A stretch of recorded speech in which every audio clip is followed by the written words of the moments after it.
저는 저것은 국무회의가 아니라고 생각을 일관되게 하기 때문에 한 2, 3분 동안 대통령께서 오셔서 거의 회의가 아니라 통보에 가까운 그 동원됐다라는 생각이 듭니다. 그냥 머릿수 11명 채우기 위해서 불려가서 그냥 자리에 앉아 있다가 나오게 됐으니까 그 부분이 그렇게 느껴집니다. 제가 강하게 기억나는 것 중에 하나는 앞에 있던 신원식 안보실장 전 국방부 장관한테도 물으면서 아셨어요? 라고 이렇게 몇 사람한테 확인을 했는데 다들 몰랐다고 했습니다. 몰랐다고 했고 최상욱 부총리가 그럼 이 모든 거를 김용현하고 의논하셨다는 거야? 뭐 이런 정도의 이야기를 하셨고 총리께 50년 공직생활 이렇게 끝내실 겁니까? 뭐 이렇게 말씀을 드렸습니다. 그러니까 우리 총리께서도 나도 반대해요 라고 말씀하셨던 것으로 기억합니다. 그러면 피고인이 이제 나가려는 이상민 장관을 향해서 손을 이렇게 뻗어서 앉으라는 듯한 제스처를 하거든요. 지금 보셨나요? 네. 그 38항 묻겠습니다. 그러면 그 가항까지 함께 묻겠습니다. 그 나가려고 할 때 피고인이 다른 분들은 가셔도 좋고 이상민 장관은 좀 남아 보시라 이런 얘기를 했던 건가요? 다른 분들은 가셔도 좋고 뭐 이런 말씀은 하시지 않았던 것 같고 이상민 장관께는 잠깐 이야기하고 가자고 하셨던 것으로 보입니다. 정확히 제가 저 상황은 제 기억에는 명확히는 없습니다. 네. 그 39항 묻겠습니다. 이제 그래서 증인은 이제 대통령실에서 나와서 집으로 복귀를 했고 그다음과 그 이후의 통화 내역을 보면 이제 대변인 그리고 운영지원과장하고 통화를 한 것으로 확인되는데 어떤 내용으로 통화를 하셨나요? 대변인 우리 홍보 담당관 전화를 통해서 우리 대변인 전화를 했고 기자들이 많이 묻는다라고 뭐 그런 취지의 전화를 했습니다. 그리고 운영지원과장도 직원들 뭐 걱정을 하고 해서 공무원들은 하여튼 각자 자기 맡은 바 자기 위치에서 맡은 바 일을 열심히 하면 된다. 일단 그 정도 이야기를 했습니다. 네, 나항 생략하고 40항 묻겠습니다. 그 12월 4일 다음 날 01시 2분경에 국회에서 비상계엄 해제 요구 결의안 가결된 사실 알고 계시죠? 알고 있습니다. 이건 어떻게 알게 되셨나요? 인터넷 뉴스, 이제 인터넷 유튜브 이런 걸 봤습니다. 그때 그래서 증인은 이제 비상계엄 해제를 위한 국무회의에도 참석을 하셨죠? 맞습니다. 그때 소집 통지는 어떻게 받으셨습니까? 새벽 2시경에 그 국무조정실장이 텔레그램에 연락을 했었고요. 그리고 우리 이제 개통을 통해서 통상의 국무회의처럼 개통을 통해서 연락이 와서 참석을 하게 됐습니다. 그 아까는 이제 그 비상계엄 선포 전에는 이제 피고인이 직접 전화를 하셨잖아요, 증인한테. 근데 이때는 그러면 방기선 실장이 텔레그램으로 연락을 했고 피고인이 따로 좀 빨리 오라 이렇게 연락 받으신 건 있으십니까? 없습니다. 네. 그 42항은 그냥 묶어서 묻겠습니다. 그래서 03시 23분경에 이제 대접견실로 도착을 다시 하시게 됐고 그때 뭐 상황이나 분위기가 좀 어떠했나요? 그냥 어수선한 분위기였습니다. 네. 그래서 5층으로 모이셨다가 이제 2층으로 내려가서 이제 비상계엄 해제를 위한 국무회의를 하신 거죠? 그렇습니다.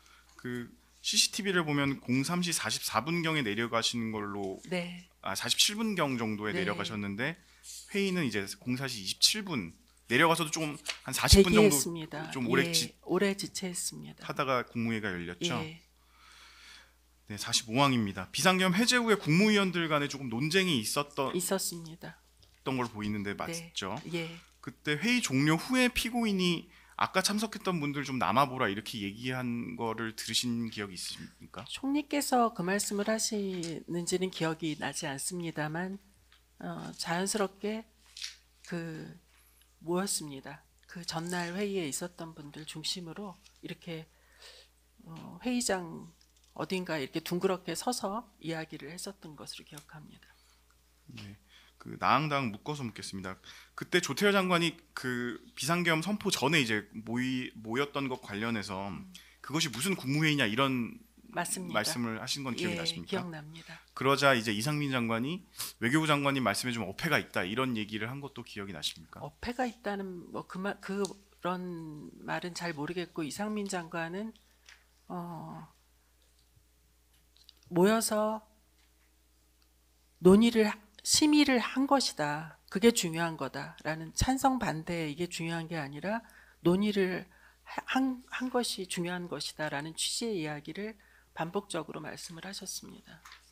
그러면 조태열 장관이 그게 무슨 심이냐 이렇게 네. 얘기를 할 때 그 전에 무슨 상황이 있었으니까 그런 얘기가 나왔을 텐데 그때 당시에 그러면 피고인이 좀 아까 그 국무회의가 심의가 있었던 것이 맞는지 얘기를 좀 해보자 뭐 이런 얘기를 한 건 아닌가요? 저는 그 상황은 잘 기억나진 않습니다. 예. 네. 언론 기사 네. 제시하겠습니다.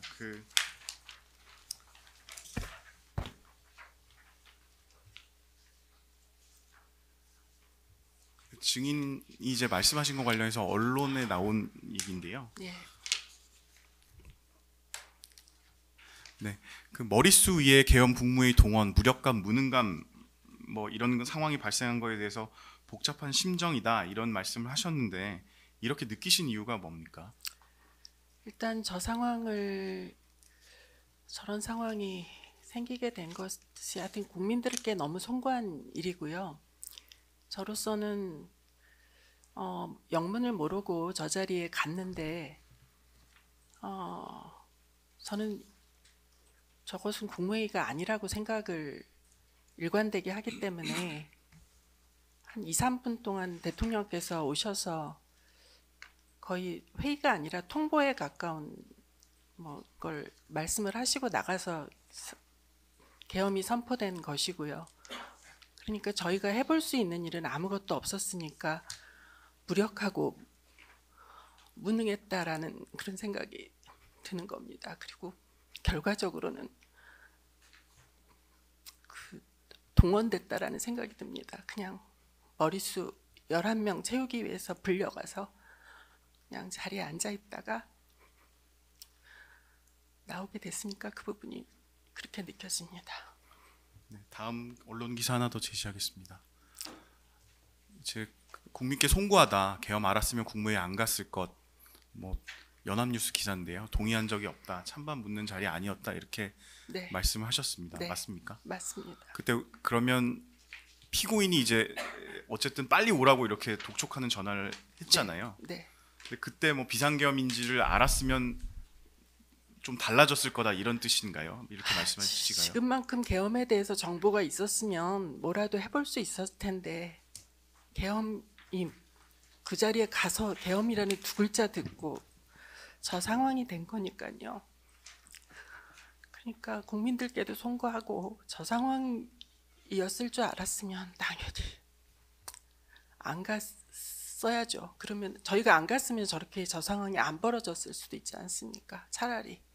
근데 뭐 지금처럼 계엄에 대해서 학습이 되고 나면 지금 같으면 아마 가서 뭐라도 해볼 수 있었을 것 같고요. 그리고 저희가 찬성 반대를 혹은 저 상황에 대한 의견을 제시할 기회도 갖지 못했습니다. 그래서 여러 부분에서 참 이렇게 안타까운 뭐 그런 상황입니다. 이 자리에서 오랫동안 함께 일했던 총리님을 피의자로 두고 이런 상황이 벌어지는 것도 참 못할 노릇이고요. 그러니까 국민들한테도 너무 잘못된 상황인 것 같고 여러 감정이 듭니다.